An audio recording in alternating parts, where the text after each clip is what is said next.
Welcome, Supers, back to another Shark Tank Tales interview. I have how long have we've already been talking for like 40 minutes before we even started recording this. That's how well this interview is going, and you're just getting to join us now. So, I need whatever you're doing, stop and start giving some super claps. Whatever you are doing, watching, listening right now, give those super claps to the founder creator of Pulp Pantry, who was on Shark Tank just this past season, episode 23 of season 13. Give it up for Super Caitlin. Woo! I'll give myself a little clap. Why not? Woo! Totally deserved. Well deserved. It was a lot to go through, okay? Just kidding. Oh, of course. Oh, don't say it was easy. Don't be so modest. Come on now. It was, in reality, so much fun. And that's why, people were sending me your episode and I was like, yeah, we need to chat with this guy. He knows all about the tales of Shark Tank. And that experience was it was a bucket list. For me, it was really a bucket list item. So I'm happy to be here and to chat with you and rehash it all. Cause sometimes you're like, wait, I'm back to normal life. Wait, what happened? Well, I've heard the story of people blacking out, like going into the tank and then coming out and being like, yeah. I'm not quite sure what happened, through all of this. And then we had the reminder of the actual episode, but the episode is only 8 minutes of the hour, sometimes hour plus, that people are actually in there. So the whirlwind is a long process. So we're going to talk about all of that. So first, Caitlin, what was your relationship with the show prior to getting to be on, a part of the show?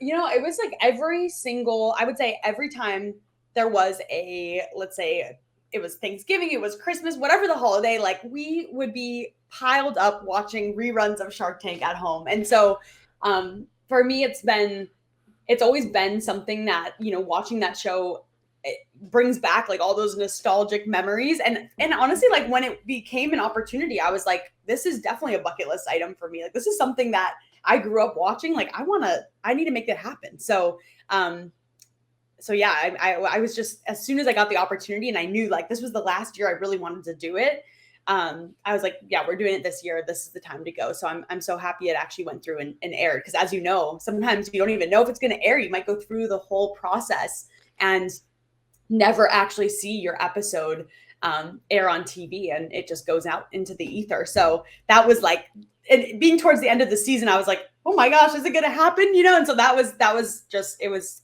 absolutely epic to have it go through. And actually the day before my birthday was May 7th, and our episode aired on May 6th. So that was a pretty sweet year for me.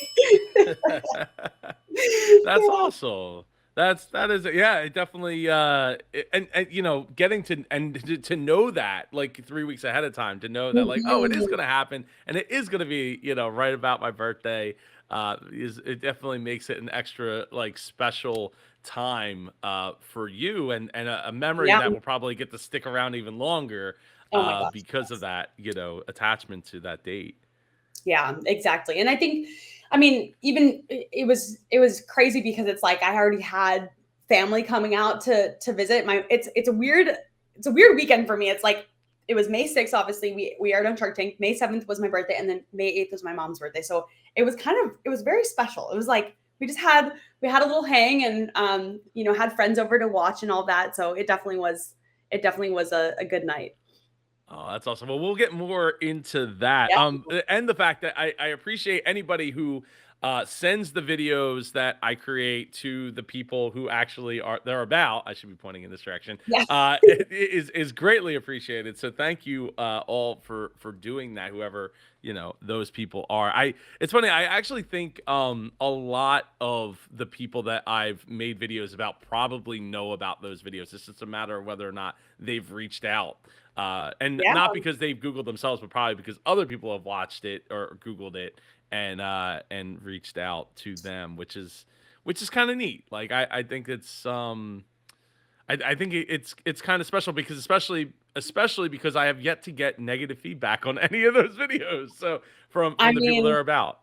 It's so nerve-wracking because before your episode airs, you don't even know how are they going to chop it up? How are you going to be portrayed? Like there's just so many question marks. So it can be really nerve-wracking. And I feel like I can, if you didn't, I mean, whether like you got a good edit or a bad edit, so to speak, like, I mean, no press is bad press at the end of the day. And I think everyone has a story to tell and something that's going to resonate with the audience, no matter, how the episode was portrayed. But I think I could see that for a lot of people, it's like it could be like a traumatic thing to be like, oh my God, I was on national TV and I said this and what, and you can't, it's sometimes I can see where it's like, you don't want to have to rehash. You're like, okay, I did it, ripped the Band-Aid off. We were on Shark Tank. Now let's leave it at that. No more interviews or talking about it or whatever. But I mean, we obviously had a great time. And so I'm happy to I'm like, yeah, let's rehash it. Let's go back in time. I love it. I love it. So let's go back to how did you end up getting to be on Shark Tank? Did you apply or did they reach out to you? So back in like I want to say it was 2019 or 2018, I was at an event and I met a couple of the casting directors there. And it was a very like food, beverage and beauty focused event, for consumer brands. And yeah, they were there and, we ended up chatting. And I know after meeting them, they sent me the application. They were like, you should definitely apply. Here's like the process and the details. But at that point, I didn't even really have a product. Like I was kind of just playing around with this concept. And so it wasn't until really this year that I was like, okay, we actually have retailers that we're working with that I would love to highlight. Like this is a concept that, with sustainability and even up the word upcycling becoming more of a well-known, it's still not very known, right? But I was like, it's becoming more well-known and it definitely deserves a platform. So it just felt like this was the year where those, like, whether it was the trends coming together, where the business was, because obviously like it can be rough if you go into Shark Tank too early. But it can also be equally as rough if you go in too late and you've already raised money and whatnot. So it was like the perfect timing for us, where it was just, we've had some traction. We haven't raised outside capital. Like, there were just a couple things where I was like, this is ultimately just my decision to go on. Like no one else is telling me like whether I can or can't. So I think it gets harder as you have other partners in the business and whatnot. And so it was good timing for us this year. But I remember Well, I reached back out and I said, hey, what's the cast? I mean, it's COVID. Like I know things have probably really changed with how casting is run. And but it was January of this past year. And that's really when the casting begins for that next season. So it was January of 2021, right? And then you end up airing in 2022, which is just, it's wild how long the whole process takes. But yeah, so I had reached out in January on a fluke. I didn't know when the casting season started. I was just like, hey, what's the casting process like this year? I feel like this is our year to do it. And my casting director was like, oh my gosh, I'm so happy to reach out because we literally just started the process. Like you couldn't have better timing.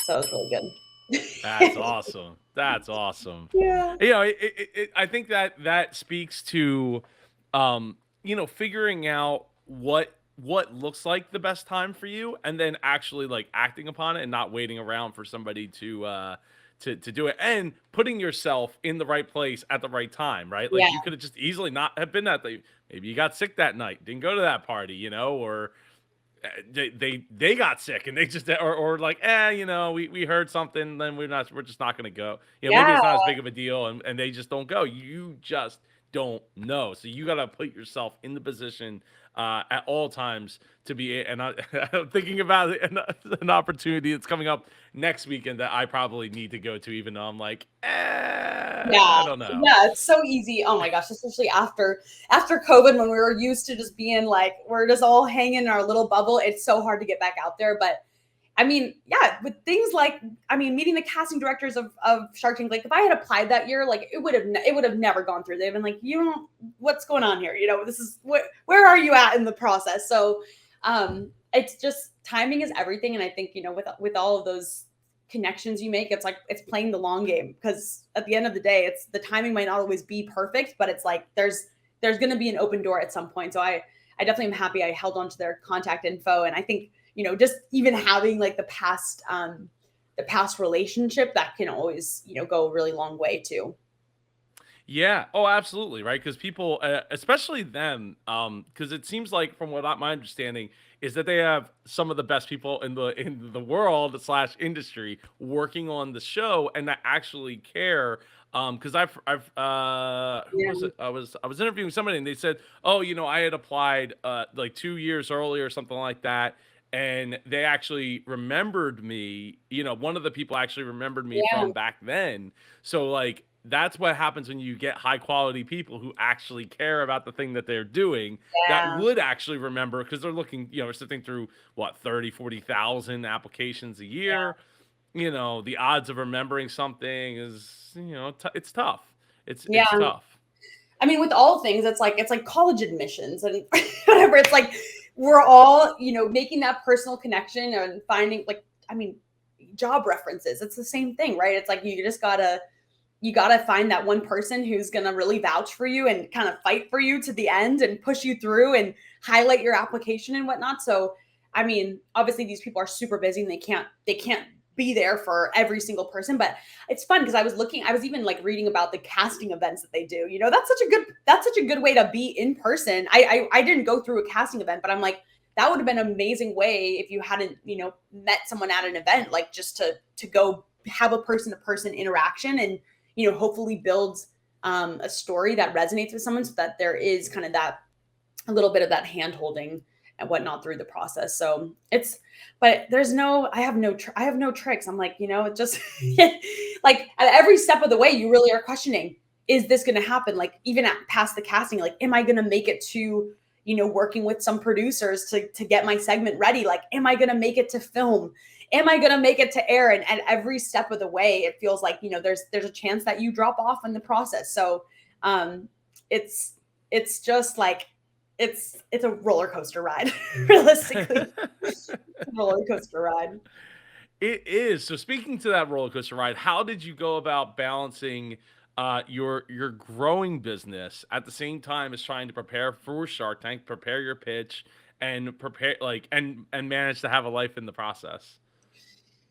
Well, it's a lot for sure. Like there's no, and obviously like if it's something you really want, you're going to put in your all to make sure that you're putting the best pitch forward, that you're really like showing up to do your homework for at each step of the way and showing that you're going to be prepared and that you're going to follow through with the things that you say you're going to follow through with. So it was a lot of work, and I mean I think I dedicated a lot of weekend time to some of the prep work and some of the homework because for me that was like, all right, I don't this is something that's also like for um it requires a little bit of creativity and whatnot. So it can be challenging to balance that with just like your regular kind of being in the dirty in the details of the business, and then being like, now I have to step out and I have to think more high level about how do I want to convey my story or my message and whatnot. So I thought weekends really were the best time for me to get, or nights even, like just to get a little bit of that.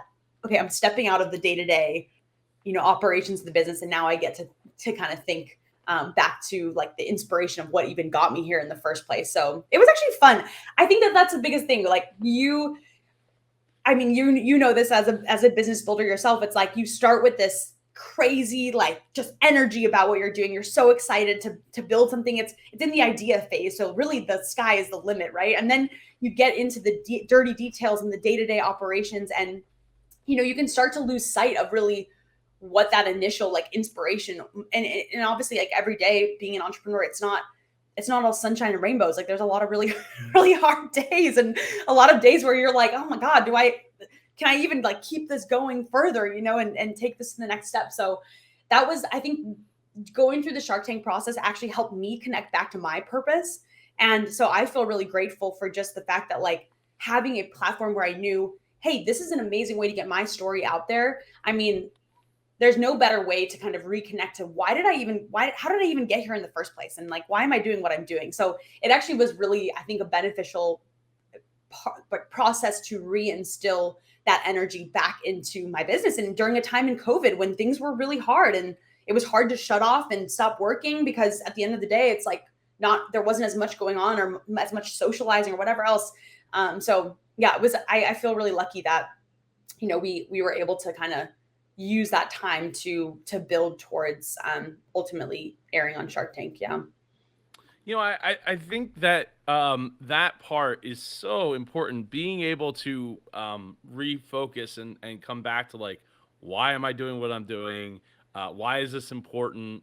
and important to myself as well as and to other people, because being able to do that, and it can enable you to have better insight into your customer base, right? Better Yeah. insight into your team, like, and keeping them motivated, right? And your team, when I say team, it could be, even just people you're working with, like remotely, virtual assistants, or anybody that maybe even be associated with the company that you Mhm. might consider as part of your team. Like, look, big companies, they have boards, right? And those people on boards, might be CEOs at other companies, right? Mhm. And things of that nature. So they're still part of the team, even though they're not actually like in the day to day grind with you on it. And I think being able to refocus on the big picture, and help guide it, because I mean, as the CEO, and putting that in air quotes, for anybody listening, sometimes it's, and but at the same time also working in the business, Yeah. it enables us to not, to be too close, to not be able to work on the business, Mhm. and really help ourselves, like, stay, keep our head in the game at the same time, because there's always so many outside influences and things. And I think that that's one of the things that can get really, like, I know that for myself, like, being able, if having the opportunity to go on Shark Tank, you got to be able to balance that, and not allow it to take away from what you have going on as well, because, like, Mhm. it's easy to get obsessed with, right? It's the shiny new toy. It's kind of like, I'm gonna update my website. It'll just be like, 30 minutes or something like that, and it's like 8 hours later, you're still like, does this button go here? Should I put it over here? Do it? What should I do? What should I do with it? Yeah. You know, I mean, um, and it's one of those things where that show can have such a massive impact. Like, you, at what point are you ever going to have that many eyeballs? It's like at this early stage, because I mean, obviously, you know, I mean, it's no secret what the size of the business is after watching the show, and it's like, to have that many eyeballs on what you're doing and to be able to like share your mission and vision and the products and everything with so many millions of Americans. I mean, that's such a privilege and an honor that people have to work, over a decade to even make that kind of impact. So it was really, that was really crazy. Like, it is just a little bit of jet fuel on on kind of like on what you're building towards, and such an absolute, like, such an absolute honor to even be able to, have that platform to stand on. So I really think, it's like, that's the hard balance, because you're, as an entrepreneur going through it, you're like, I want to put everything into this because I know the impact that it can have on my business. And we hear, the legendary Shark Tank tales of businesses that, years ago, like, just blew up overnight after Shark Tank. And I think it's not the end all be all, and it's definitely just, it can be a drop in the bucket along the long journey and a long path, but it really does have, a lot of staying power for entrepreneurs. And I think just celebrating the fact that, especially, I mean, I get really excited to see these homegrown businesses that, again, it's like, especially when you haven't raised outside capital, and just to show like what is actually possible, because I think for a lot of people, entrepreneurship still does feel somewhat inaccessible, but this show has made it more and more accessible for more entrepreneurs to see themselves in somebody else on the screen and say, they did it, like, why can't I? So I think there were so many like different emotional factors behind even why you're just like, I want to put my all into this show, because it does have such power for, not only my business, but also hopefully for just people like me who need to see someone else, that made it happen, and just to see kind of that role model, not, I mean, yeah, role model, or just like a, you know another story that they can resonate with. Yeah, well, I think Shark Tank has enabled so many people to even see it as an opportunity, because other people are doing it, right? And they get they Yeah. go on the show. And you're absolutely right. I much prefer seeing the people who haven't raised a bunch of money, and or burning said money with the hopes that, like, okay, we're going to burn our way out of the hole that we're, like, essentially digging ourselves into. um and because I mean, that to me, like, it does drive me nuts. I'm very much a stickler as a business optimization nut. It drives me crazy that, like, that much money can be burned, and I get that there's certain businesses that make that it makes sense for, but I think that when you have those businesses, um, it has to be the plan. Like, it has to actually be the plan. It's not like, oh well, the plan is to actually make money. Like, no, the plan is to be acquired. Like, and you have Yeah, to be very dead set on that. So you have to make sure that everything else is immaculate, and you have like a big user base, you have a big customer base, and you're just like that part is just growing and growing at an exponential rate that it actually becomes viable for somebody else to buy you at that point, because there's a key component there. Like, you have to be able to have somebody that actually has the money and the interest, and you have to have your books ready, and everything has to be going the right way in order for that to work. And that's yeah, why so few of those app companies and like food companies that want to, like, oh, we'll just, let's just get ourselves out there and everything will be fine. um it's not necessarily going to that's not an easy path, right? no, Even giving something away for free, because at that point you're devaluing what you actually are bringing to the table. And it's something that I feel like we see that story a lot, where it's like they're not necessarily seeing the whole picture, just the, well, if we get like 500,000 users, we're going to be so worth it. And it's like, well, hmm, yeah, if you're not burning millions and millions and millions, but like there's no end in sight of the money at starting to raise the tide on the boat, ship it, or the boat being able to raise itself out of the sinking water around it, yeah, and that's if the that hard makes thing too. sense. No, and I mean, with Shark Tank, it's like you're obviously giving up a really good chunk of equity usually for for what you're asking. And I think it's just, but at the same time, it's like there's definitely it's, again, it's just like you want to bring the best partners into the business. And I think for us, like, too, it's just whether or not there was a deal, like just knowing that, this is just one more way that I'm getting acquiring those new users or telling people about what I'm doing. And hey, like, I mean, yeah, there was a lot of hours, and of course, like, you can put a value on how many hours you spend preparing for Shark Tank, but at the end of the day, it's like it was like it's like free marketing in a little in a big way. So I felt like I was like, this is like a worthwhile investment, especially for a consumer brand that really requires that storytelling piece and that marketing element in order to get the word out and get people excited about what you're doing. So but yeah, it's I mean, the whole like strategy of to raise money, to not to raise money, like, I mean, it's really hard, I think, especially in the consumer brand space, to um to build it without,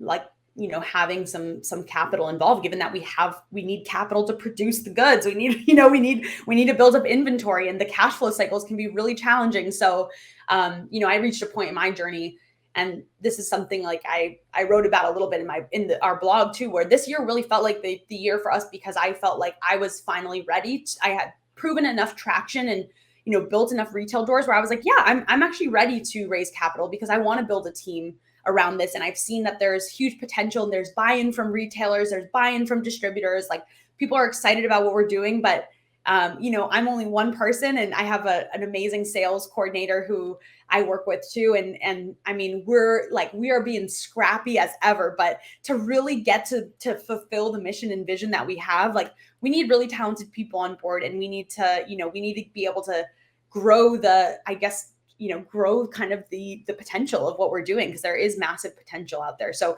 that was kind of my call to action with Shark Tank. I was like, I'm ready. Let's go. Let's do this.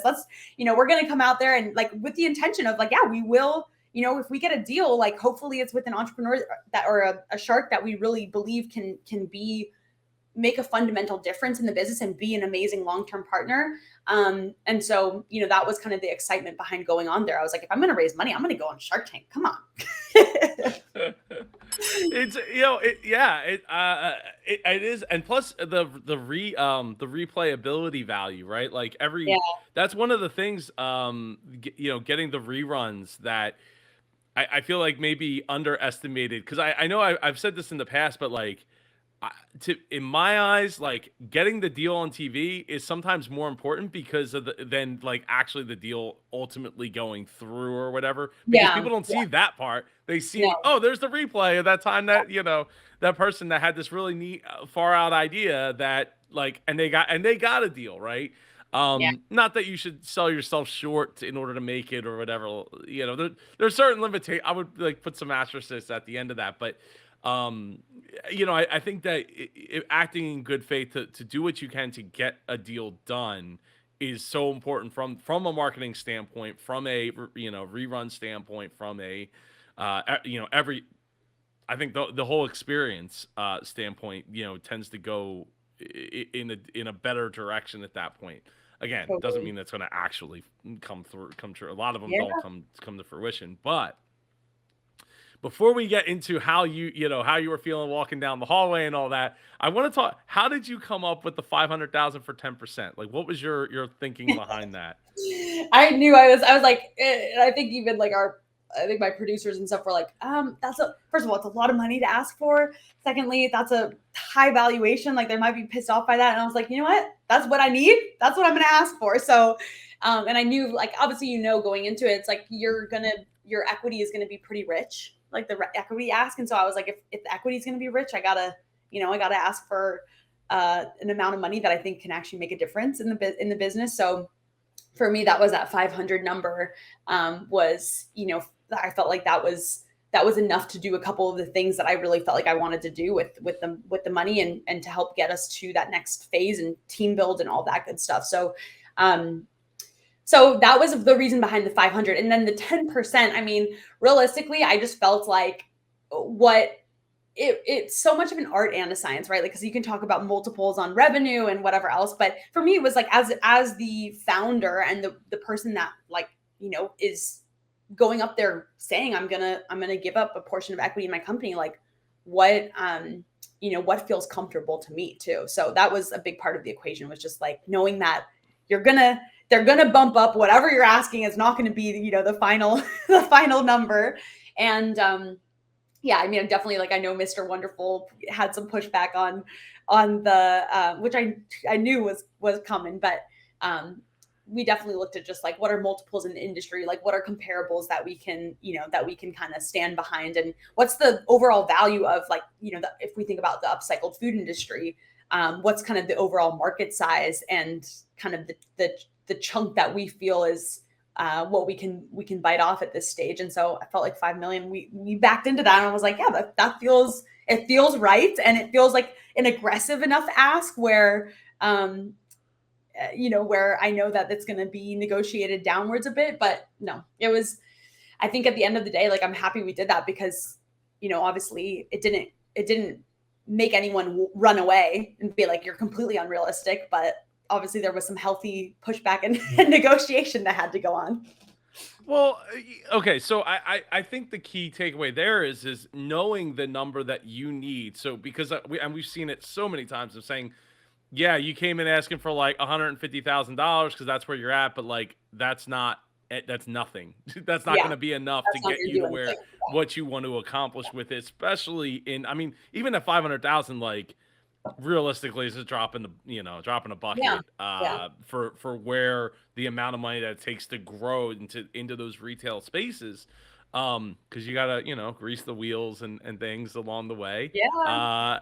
so as they say. So But that's the I hard thing, right? Is like you're balancing also, like, these are individual investors, like they're investing, and it's not a fund or whatever else. I mean, so that's another thing, is that it goes into the equation. It's like, yeah, maybe I want to raise 1 million, but is that realistic for me to go on Shark Tank and ask these individual sharks to fund my business with 1 million? Like, it just, and you would be kind of banking on having a couple sharks probably get on board at that point, and that's not ever guaranteed. So I felt like 500 was kind of the cap of like, like, make them sweat a little bit, but just but it's still attainable. Yeah.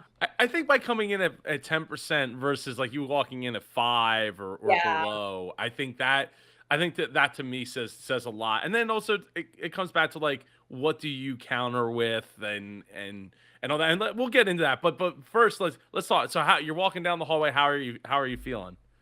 So it was so weird, because the day of, like, you have a couple hours, like, you have a couple hours to kill, and you're going through whatever, like, hair and makeup and whatever. And it was really interesting, because I wasn't nervous. Like, and I didn't, I'd done a lot to prepare for that point, but then the day of, I like really didn't touch my materials. I didn't want to like freak myself out or anything like that. And so I just tried to be very calm, and listen to music or whatever. And it just was really interesting because I was like, I'm not nervous. I was like pinching myself. I was like, you're on set. You're gonna go into the tank. Like, why is this? But I was very calm. And then it was so funny because as soon as like, it kind of all happened super quickly. It's a very slow process. And then all of a sudden you're like, oh, and now I'm going into the tank. And so that part felt like kind of rushed, and that's when I finally was like, oh yeah, I'm nervous now. Like I'm on the floor, like I'm about to walk on the, down the aisle, and I'm just like, oh my gosh, this is actually happening. So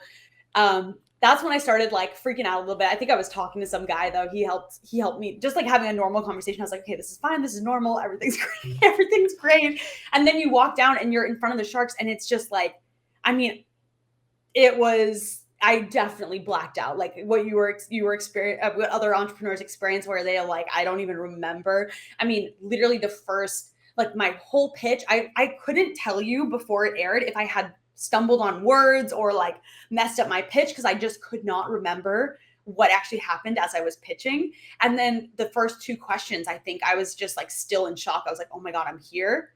The sharks are asking me questions. Like I'm talking to them. They're right in front of me. It was just so surreal. And then probably after those two questions, I like blacked back in, and I was like, wait a minute, this is happening. We're good. Like I think it also, I could tell that things were, at least after the first two questions, like, and of course, you hear the horror stories or you watch past episodes. Like I tried not to watch too many episodes before going in there, but I wanted to be prepared also. So I was like, what questions are they asking and whatnot? And yeah, you see some that like can really derail the process and the pitch and like get you off track of what you're trying to convey. And so there's like a certain nervousness a healthy nervousness that you do have to have about that, because you have to be prepared. But at the end, I just, after the first two questions, I was like, okay, this is going well. Overall, like I think that they're into this idea. Overall, I feel like they're kind of coming from a positive place where they're just curious and interested. So I eased into it more, and I felt like I just had so much fun in there. It was really a good time and a good experience. Well, not watching too much, I think, is important. I mean, I've had people that have been on the show that watch this channel a lot to prepare for their Yeah, Shark Tank pitch, which is awesome and super honored.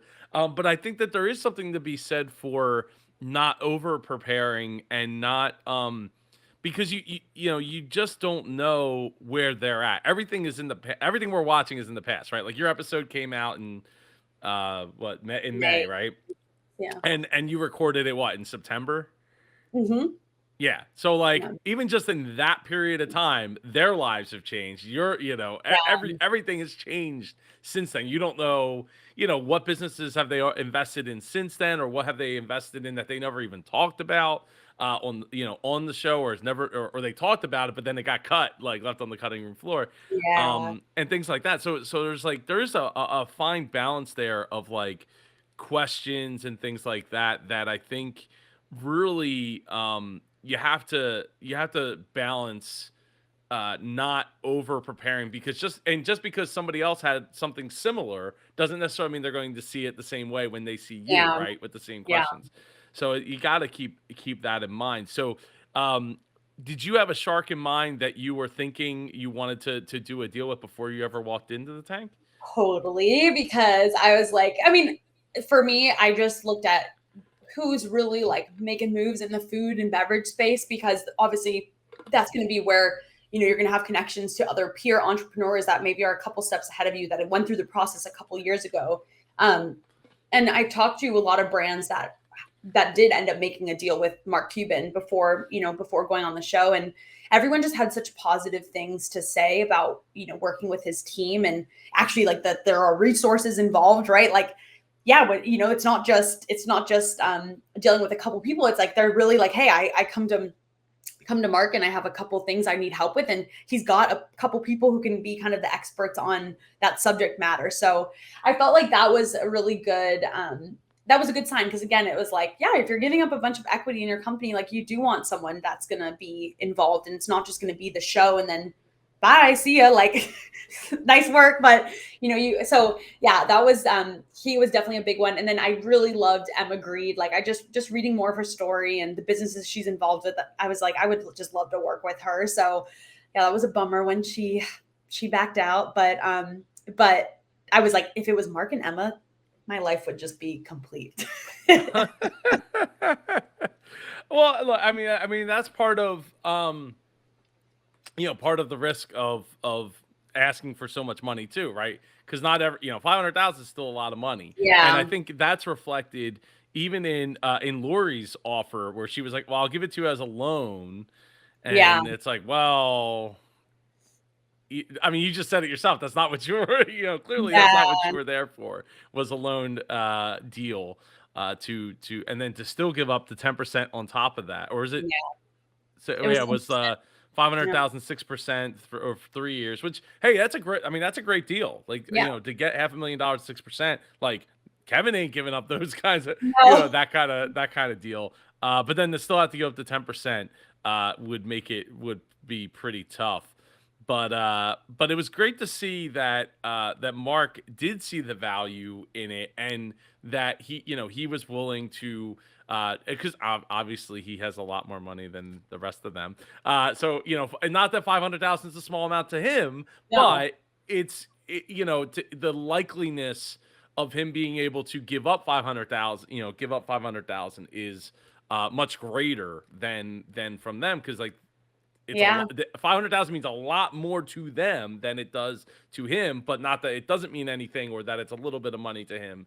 But it's just a lot. It's comparatively speaking to And like $100,000. I wonder if that's a hard thing for the sharks because I feel like a lot of them are, they're self-made entrepreneurs that like Hmm. invested their own money into their businesses and never took maybe outside capital. I mean, I don't know that for a fact, but I just mean like there's a definite shift in how businesses today are growing, and a lot of it has been contingent on like VC funding and even VCs like moving into the food and beverage space where maybe it wasn't possible to raise that kind of money a couple decades ago in this industry. And it's just really interesting because I feel like if I were a shark, I'd be like, you guys don't even realize, like, I feel like maybe a little peeved about that. Someone coming in there asking for 500,000 of their own money, and they're like, yeah, I might be wealthy today, but like, man, that would have been a lot of money back then when I was building my business, and no one came out with, to write me a check for 500K. So I think it is like you have to have a little bit of even for me, I realize that that's yeah, for them it's probably just kind of there's like a little cynicism about that maybe. So that is well, that's a really good point. I don't know about I mean, I know that like some of them had borrowed money from like friends and family and stuff like Yeah. that, but I want like part of it is though, and you just said it like as a couple, like a couple, quote unquote, couple decades ago. I mean, consumerism really didn't hit until the 80s, Yeah. like big time consumerism, right? So just 40 years ago is like when the real big like bust of it, started to come through, and you didn't probably need as much money because it wasn't as much of a global market, and there wasn't as like competitors weren't as big as they were still in the growth. A lot of it was still in the growth phase, getting into the 80s and going through the 80s, and especially into the 90s when consumerism like went Yeah. like through the roof.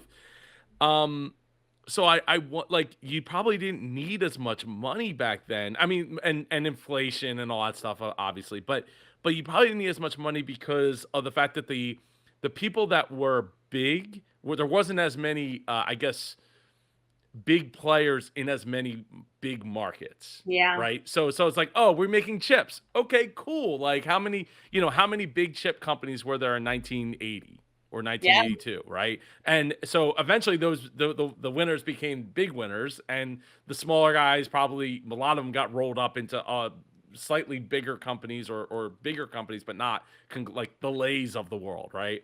Yeah. So when you look at it like from that perspective, it's like, how are you going to fight a Lay's that has like endless gobs of money just as much as money as they need to throw at it to just Mhm. make the problem create a solution with the money. Not that I'm a big fan of throwing money at every problem, but like, hey, if you have the money to be able to do it, there's certain, marketing things that you can do to make that happen. And when you look at a lot of the markets now, it's like they have a big player or two big players.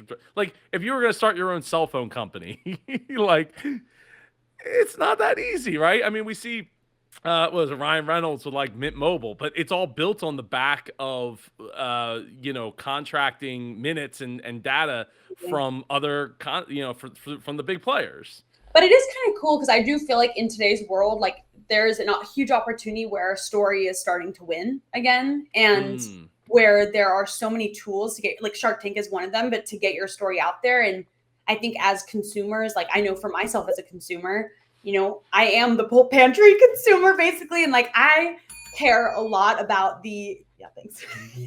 But I care a lot about now the stories behind the brands that I'm supporting, whether it's like a female founded brand or minority owned brand or someone who's really deeply passionate about sustainability and like making a difference in the world. Like those are the type of products and brands that I want to support now because I have the luxury to do so, right? Because in today's world, we actually, we have so much more access to choice. And I think that's that's what I'm excited about, I guess, is that there is a shift. I know at least in the food industry where it's like it's not the big players. Yes, of course, like they still have these built-in relationships with retailers. They still have the infrastructure and everything to support like still being a big player. But small brands are taking market share because those stories are starting to resonate. Those stories are starting to get out there. There's no control like TikTok, I mean Instagram, Shark Tank, like there's no control over who gets access to telling their story.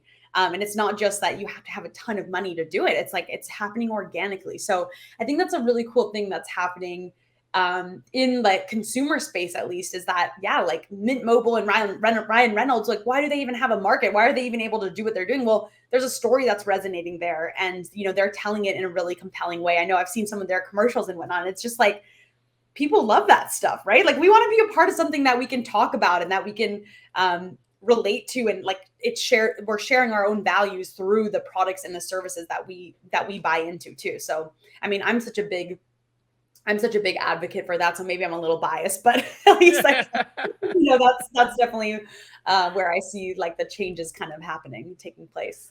I think it speaks to the thing that like everything goes in cycles, right? Like we look at Yeah. clothes and styles and things like that, and clearly it's taken a while for it to come back around, but the advocacy of the internet, I think, and the amount of people that are on the internet has enabled that to be able to shift some of that. Now, whether or not those brands like yourself will be able to withstand the "Hey, Caitlin, what number do we need to make you go away and be able to buy your story so that we can market it Yeah. as late?"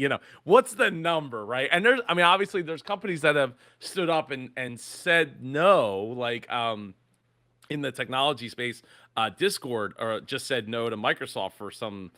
I want to say a few Crazy billion stuff. dollars or Yeah. something like that. But and that's, I mean, that's risky, but it's cool to see, like, it's still pretty cool to be like, yeah, we turned down Microsoft for a few, billion dollars, and we could have just said, sure, why not? Like we Yeah. made our money. It's time to ride off into the sunset. Maybe we do a few deals or whatever later on, um but yeah, I think that the internet definitely has played a big role in that, and I like this. I like the fact that people care more about the story than just the conglomerate side of it, and it'll be interesting to see how Amazon. I mean, they've kind of played into that as well, being able to like highlight the people's stories and stuff, even though they are also stealing people's Yeah. products I was and gonna say making their own. Yeah, no, I know we're not rose-colored glasses here.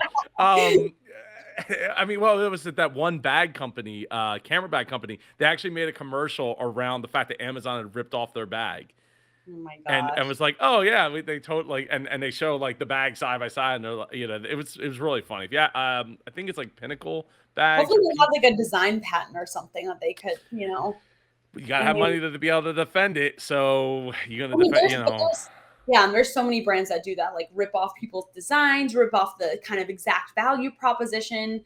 But it is kind of cool that brands can like roast these bigger guys back and be like, dude, you just stole my whole my whole shtick. Like, I mean, that's really a horrible thing to do, but at the same time, it's just that's the hard thing about being like someone.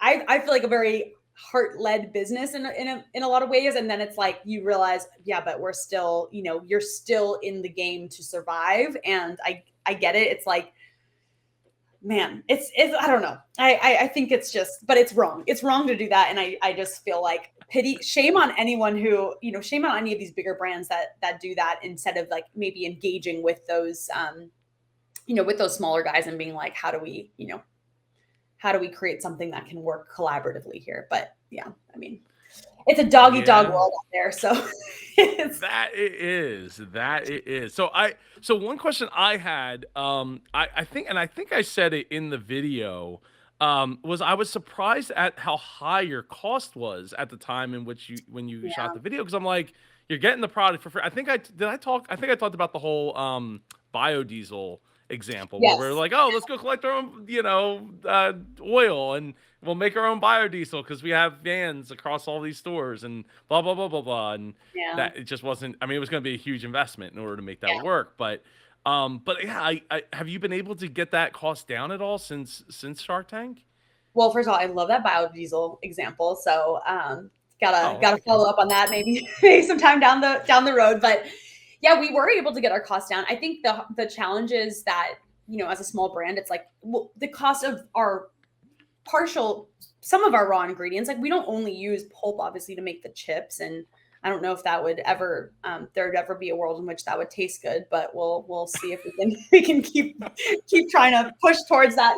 I'm always pushing the upper limit, let's just say. But at the end of the day, it's like we have other ingredient costs. We have the cost of doing business with a co-packer. We don't own our manufacturing right now, and it's just like, at the end of the day, it's all comes down to how well are you able to negotiate like pricing volumes or your pricing contracts. And as a small brand, like, unfortunately, you don't really have a lot of leverage to do that. So I think that's really where but that's again where, like, as you're growing, and obviously there are other costs involved with that growth, and it's not always, you can't always bank on your cost of goods dropping drastically. But I do feel like, we're getting to the place where, I mean, we're still a small business. Like, we are, at the time that we filmed Shark Tank, we were under 1 million run rate, and that's a small business in especially like in the co-packing paradigm, right? So we just have a lot of work to do on that front to like continue to push for bigger and bigger volumes that can help us to reach those cost savings and to negotiate better contracts with suppliers. But yeah, I think it's interesting because it's a balance of like your cost of goods and then obviously what a price ceiling would be. So, we might not have our cost of goods might be high as a smaller brand, but at the same time, like, I know what my price ceiling is, and I don't want to gouge consumers just because, I have to figure out that piece on the back end. But then at the same time, I want a healthy margin because at the end of the day, like, in order to survive, I mean, cash is king, and I can't just be, we're not just like running a marketing business here, throwing money out the door. It's like we're selling products. So it's a balance there. And yeah, we've been able to get our cost of goods down since we filmed that episode, which is great. And we're tracking cost of goods after every production run, and it fluctuates, and it's not we're dealing with commodities, so pricing is not always constant, but that's been a good at least like update, I guess, since Shark Tank. Well, yeah, if you wanted to create a test product, just Pulp Pantry should be Yeah. so it's Yes. just Pulp. Now, I mean, I don't know how many people are going to be on board for the taste, but it's one of those things where like you could potentially get people that like the stepping stones to just that, for like I guess a healthier option. Well, I Um, mean, I used to do farmers markets before I even had a product. I was just like, let's just test a bunch of opportunities. And one of the products was a cracker that, I kid you not, was made from like 80% probably pulp. And then it was just like flax seeds and chia seeds, and everything was also raw. So this was like way back in the like beginning days. And it was pretty intense. Like, and talk about a green cracker. Like, that thing is just like a green cracker. It was fully that. And at the end, we were selling in like a couple local retailers, and I think obviously doing our farmers markets and not. And there were people who are like super health conscious, super health freaks that were like, this is everything, right? Because the ingredients are so clean. And I know that it's just like a bunch of veggies, but in a crunchy format. But at the end of the day, I kind of knew like I wanted to create a business that can go national and that can scale in national retail. And this isn't going to be the product to get to get there. Like it's just not going to do it.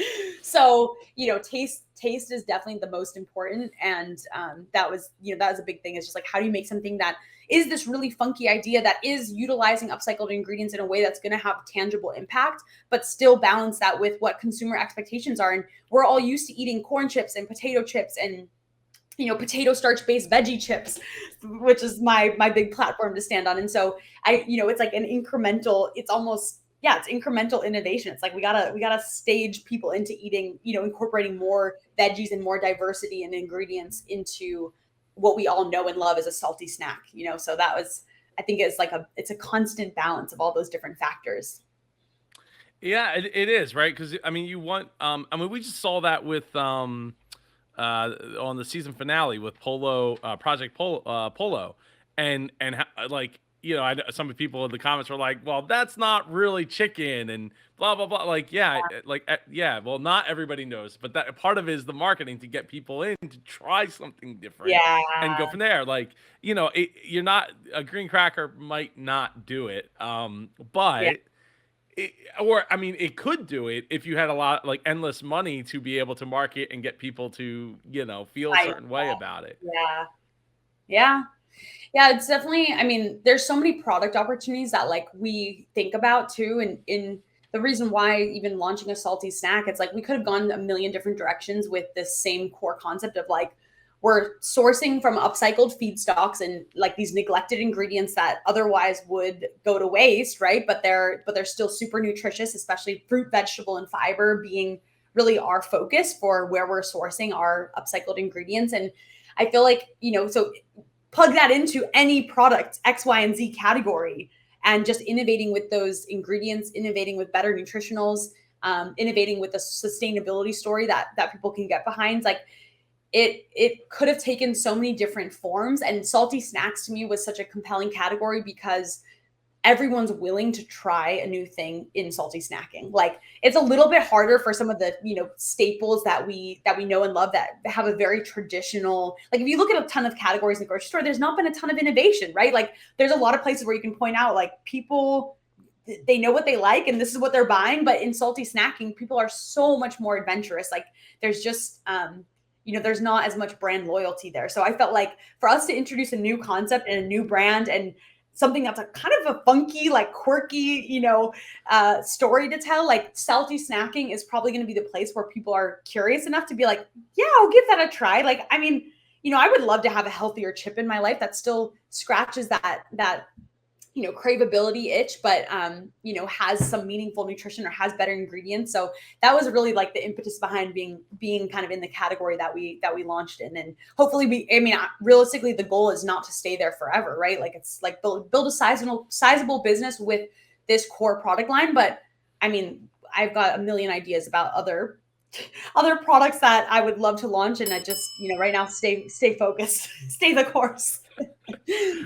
So one question that came to mind that I don't think I brought it up in the episode. And I think thinking back when I did it, it kind of was like I was like, man, I wish I had brought this up when I was recording, is because of the fact that you're using different veggies for the pulp. Is there Yeah. an issue with consistency, like from So chip to chip or bag to bag or run to run?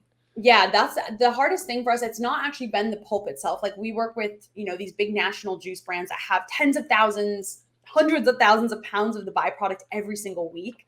And they're juicing the same things because they're selling in national retail with juice, juice bottles. And it has to be the same formulation. Like consumers expect consistency, right? That's actually been a challenge. Like in the beginning days, I was like, there's a statement I want to make on one hand about the food industry and that nature doesn't give us the same consistency, like seasonality, where like growing regions. It's like, how could we build a world in which consumer products don't demand the exact same ingredients at all times of the year. So part of me was like that stubborn, environmentalist that's like, I want to make a statement about that. I want to change things. And then the other side of it is like, but realistically, do we have consumer buy-in there? So in the beginning days, like that was definitely something that, I mean, just in the beginning of even building our product line, like consistency was such a challenge. But now we're getting to a point with our manufacturer and whatnot, where it's like you start to build more familiarity with the ingredients and with obviously like doing something a little bit different in the current like manufacturing infrastructure. So we're getting to a place where that's been more and more attainable, but we still, I mean, honestly, like we still have problems where, like just from I think it's more for us, the real challenge has been like, how do you make sure that you're incorporating fresh ingredients? How do we make sure we get to an end product that's crunchy and that's always like, you're always going to get the same crunch and texture from? And so that's the biggest thing that I'm trying to work on this year is, I've had some products go out in retail where I'm like, this almost tastes like it's stale because whatever happened in the process, like we didn't ensure that the moisture levels were where we needed them to be. That was really actually a big challenge in the beginning, but we've gotten to a place now where the product is much more consistent and I don't have to worry about that as much. It's just, it's never going to come out. It's never going to be perfect the first few times you're doing it. And so that's been definitely a hard process of just growing the brand from like ground zero up to where it is today. Yeah, I mean, yeah, moisture levels and I mean, I wasn't even thinking about it from a crunch standpoint. I was just thinking from a taste standpoint because you're, using pulp from different Yeah, places, different types of pulp, different like, different vegetables, different things like, and yeah, then making it the consistency like, oh, there was too much carrot pulp in this one, and there was too much of yeah. this kind of pulp. Like, the mixtures of, I mean, unless because are you when you get the pulp, are you getting it like pre-mixed? I put that in air quotes. So yeah, I mean, if we're working with, it's actually funny because like the big brands that we work with, like usually they have a consistent formula that they have to produce, and some of them will mix veggies to make their certain juices, or some of them will like there'll be single source veggies. So we've tested both, and honestly, like with the chips, the nice thing is they doesn't really leave that much variability in flavor. So we could Mhm. do like a single source celery or a single source kale, and it's not going to impact taste so much. And right now, actually, what we're doing is a blend. So we do have a blend of like the it's leafy green lettuces. So like with spinach, kale, romaine, celeries in there, cucumbers in there.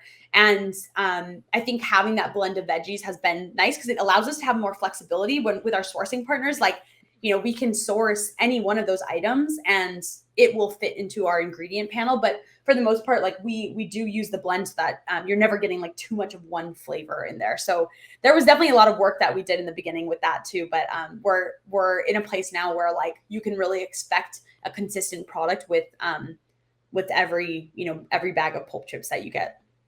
No, that's awesome. Yeah, because like like a tomato getting thrown in there Yeah. would most likely take over, Yeah. the flavoring of it and or the coloring of it. And it, it makes it very unpredictable from that perspective. Yeah. But no, that's great to hear because yeah, that definitely, like I said, after I forget, it wasn't long after I finished recording that crossed my mind. Like, how do you get it to be the same if it's always being sourced from a different place, like different places and different Yeah. veggies and things. I know But that's but the I thing. agree with you on the whole like, let's just get it so that it's a thing and like we can be as sustainable as possible and utilizing as much as possible just like, nature does, utilizes Yeah, it leaves nothing to waste, at the end of the day. Like it pretty much exactly. everything goes to fertilize the ground or so, it's all being utilized. And that's the thing, like we have access to so much volume where we can ensure consistency in what we're sourcing. But at the end of the day, like it's kind of, hey, we want to create the flexibility for our suppliers because we're trying to do the most good on that front, right? Like we're trying to do the most to collect these upcycled ingredients that would otherwise be underutilized. And so a part of it was like in building the products, like how can we build products that already have like allow us to have that flexibility and still deliver an amazing product to consumers. So that's been a big that's kind of been a big standpoint and a big thing for us in the product development process of like making sure that we can that we can have flexibility on the inputs, but consistency on the outputs. So obviously there's a lot of work that goes in between that, that whole process too. And I guess my other question that came to mind was with some of these bigger brands that have access to their own pulp. Like, is there any? Do you feel any pressure that, or has there been any competition that maybe has come from those bigger brands yet? Because I mean, I like you're the settlers, right? Like you're the Yeah, first one. If you're like one of the first ones out the door, then you're the first ones to find out all the problems. And then, I think Pepsi owns like V8, who like is making yeah, the juice. So like if they already yeah, have access to the pulp, like what's to stop? And they have the access to the chip factory too, because they got Lay's. So like, yeah, what's to stop exactly. them from like upcycling their own stuff? Which hey, overall upcycling's great, but not great from a keeping a business perspective. Yeah, well, I think that's been interesting because for us, like the sourcing partners, these are people who have specialized and focused on like juice and beverage. And so for Mhm. them, it's really like it would be a big investment of resources and capabilities in order to produce a dry good. And I think they're more excited about, hey, this is like a cost center for us now. If you can take it and we can like make some money off you, great, and Yeah. I think even though these brands are big, they're not that big where they're not like these aren't like a Frito-Lay that's has the capabilities to produce their own products. But at the same time, like we have talked to some of our kind of strategic sourcing partners, if you will, about like what could it look like to do a co-branded or co-developed line or even a white label or private label line. And that's actually something I'm really open to because like Mm. I want to be able to use the resources and like the learnings that we've had in the journey to obviously again maximize that impact. And if we can help other brands with the if they're having a large source of like byproduct or a waste stream that they need help with, like I want to be able to be a key player in this space that can help them to problem solve and think more creatively about how to best utilize those resources. So I think there's definitely something there with like the partnership and whatnot. So yeah, I feel like it's just, but it is like the balance of just obviously, keep your friends close, keep your enemies closer. I don't know. It's just no.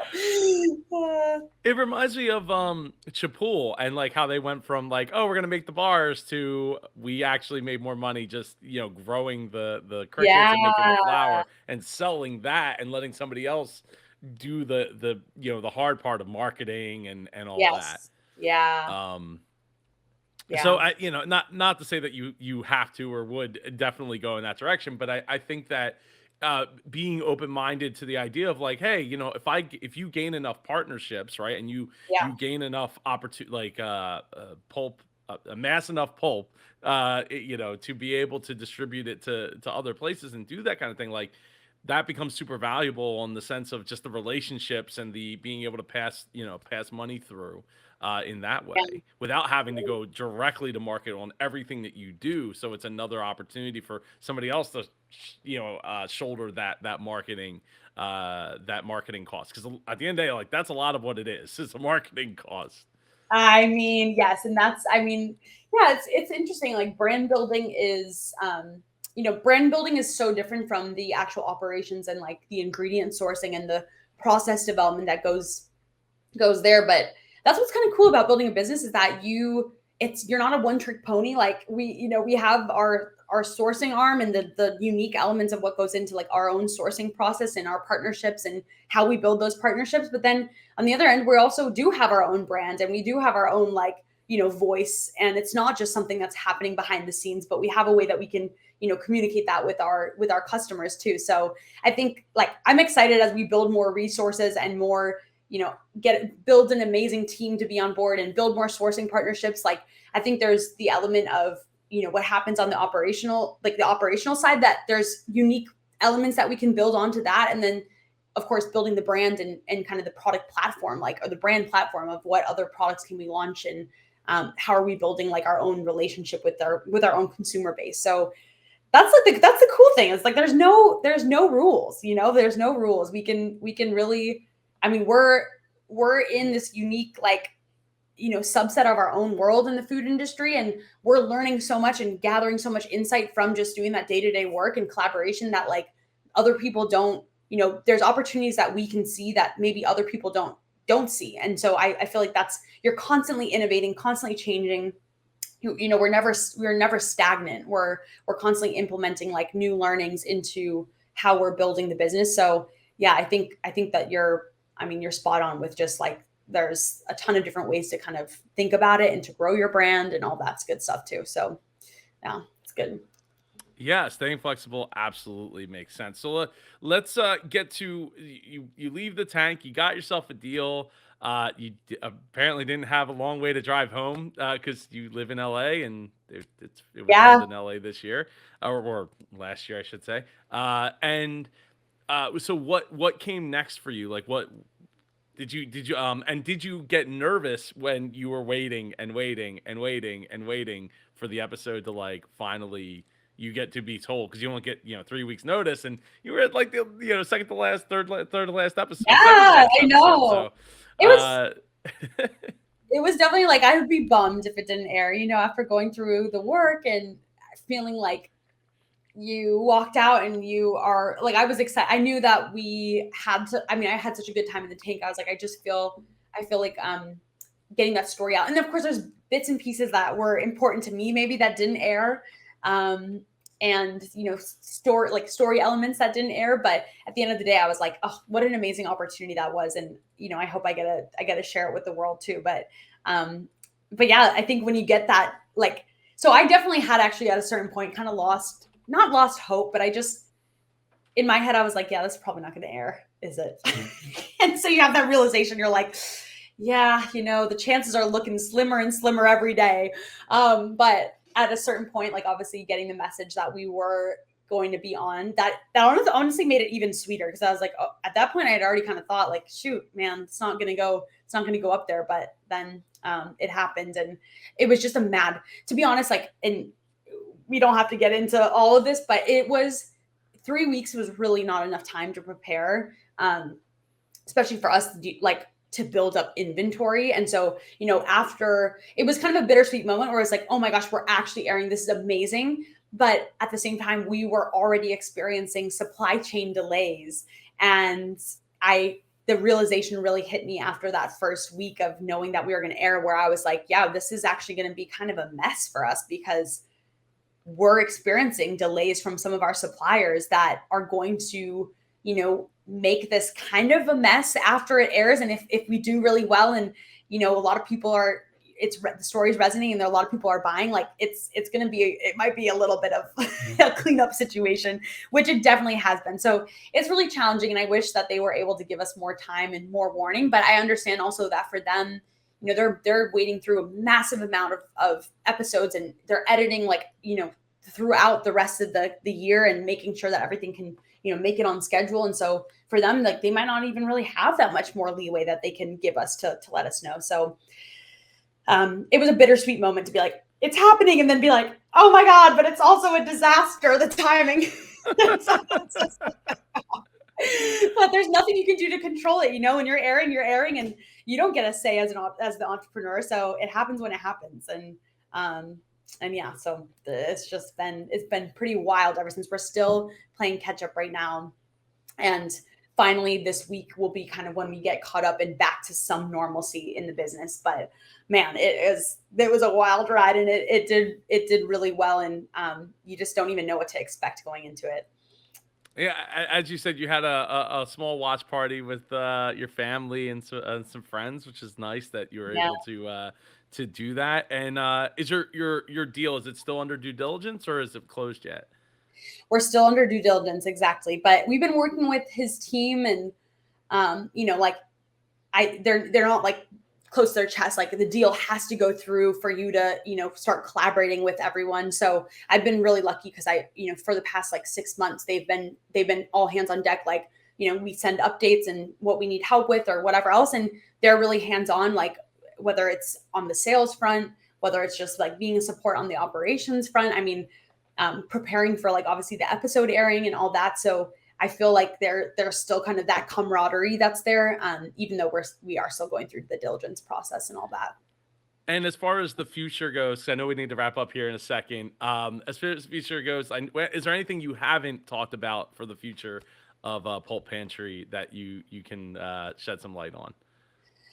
Well, right now it's really just again like setting that foundation. I think as a growing brand, I mean, realistically, like if our story resonated, we're hiring people who especially have that food and beverage experience and want to join on to the bandwagon of what we're doing. Like, so that's definitely an open opportunity there. And I think future of the brand. I mean, obviously, upcycled foods has so much potential, especially with like when we think about the low hanging fruit with addressing climate change. And so I hope that more and more people really like one of the messages I wanted to get out that didn't really make it onto the airing was just how much like each of us as consumers really does contribute to this overall problem of food waste um and I don't know that how much people really know about that issue, but it's like food waste going to the landfill is one of the leading contributors to methane gas emissions, which is a major greenhouse gas. And so for me, that's been a really important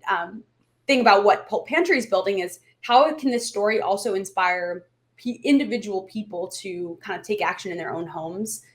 So that's something that like just for the future of the business as we're building the brand, we're trying to share more and more resources, whether it's recipes on our blog or recipes on our social or recipes on our YouTube channel.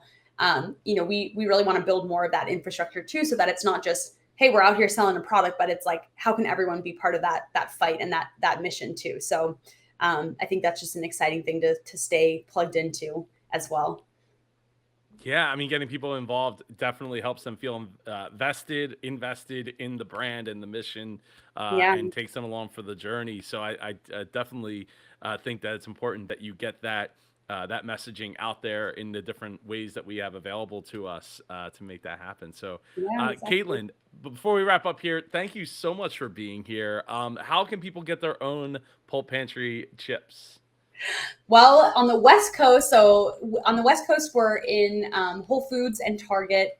Thrive Market is a national, online retailer you can buy from. Hive Brands, also a national kind of direct to consumer retailer you can purchase from.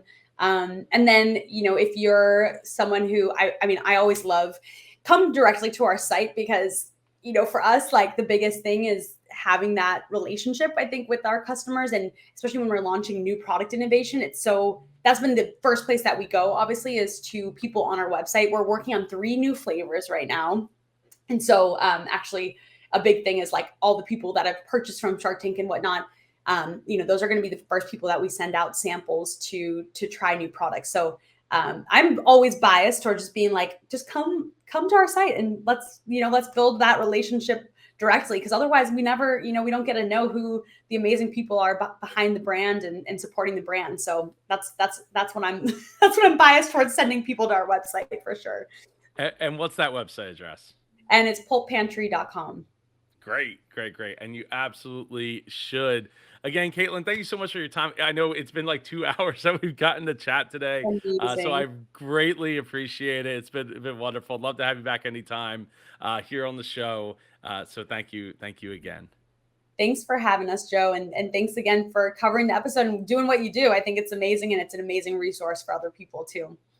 Oh, well, thank you. I greatly, greatly appreciate that. And I greatly appreciate you watching till the very end here. Well, if you haven't watched Caitlin's pitch, watch up here. If not, I'll see you in the video down below. Take care and go be super. Amazing. Bye, Joe.